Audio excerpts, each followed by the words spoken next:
नमस्कार मंडळी, कशा टेस्ट ऑफ महाराष्ट्रामध्ये तुमचं सर्वांचं स्वागत आहे. रोज आपल्याला पडणारा प्रश्न जेवणात किंवा नाश्त्यात आज काय बनवायचं, उद्या काय बनवायचं.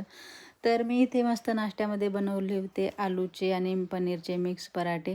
तर मी आलू उकडून सोलून मॅश करून बाजूला ठेवले आणि एक बारीक चिरून कांदा घेतला. एका कढईमध्ये थोडंसं तूप घातलं, त्याच्यामध्ये कांदा घातला आणि ठेचा घातला. त्याच्यामध्ये परत ठेचा आणि कांदा मिक्स करून पनीर घातलं, हळद घातली, जिरं पूड टाकली आणि मॅश केलेला बटाटा टाकून मस्त मिक्स करून एका प्लेटमध्ये गार करायला फ्रीजमध्ये ठेवलं. इकडे मी तोपर्यंत चहा शिजत ठेवला माझ्यासाठी आणि पीठ मळून घेतलं. आता पिठामध्ये सेम क्वांटिटीमध्ये मैदा आणि गव्हाचं पीठ आहे. तर पूर्ण व्हिडिओ जर तुम्हाला बघायचा असेल तर आपल्या यूट्यूब चॅनलवर नक्कीच जावा आणि बघा, पूर्ण माहिती तुम्हाला मिळेल तिथे. तर इथे मी चहा घेतला आणि आपल्या पराठे बनवायला सुरुवात केलेली आहे.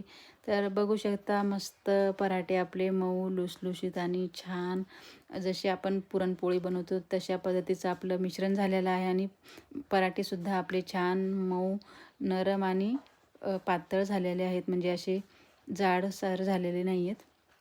तर गरमागरम पराठे तुम्ही दह्यासोबत, हिरव्या चटणीसोबत, कशासोबतसुद्धा खाऊ शकता, चहासोबतसुद्धा खाऊ शकता.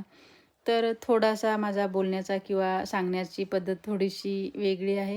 म्हणजे मी सुरुवात केलेली आहे नवीनच. तर मंडळी, सुरुवातीला आपण काही थोडंफार आपल्याला घाई गडबडीत सांगता येत नाही आणि कुणीही आपल्या आईच्या पोटात शिकून येत नाही. सर्वे सुरुवात इथूनच करतात. तर काही चुकत वगैरे असेल तर नक्कीच कमेंट करून तुम्ही सांगत जावा. आणि कसे वाटले पराठे, पराठ्याचा व्हिडिओ कसा वाटला, रेसिपी कशी वाटली नक्कीच सांगा. भेटू पुढच्या व्हिडिओमध्ये. तोपर्यंत धन्यवाद. Bye bye. या पराठे खायला गरमागरम.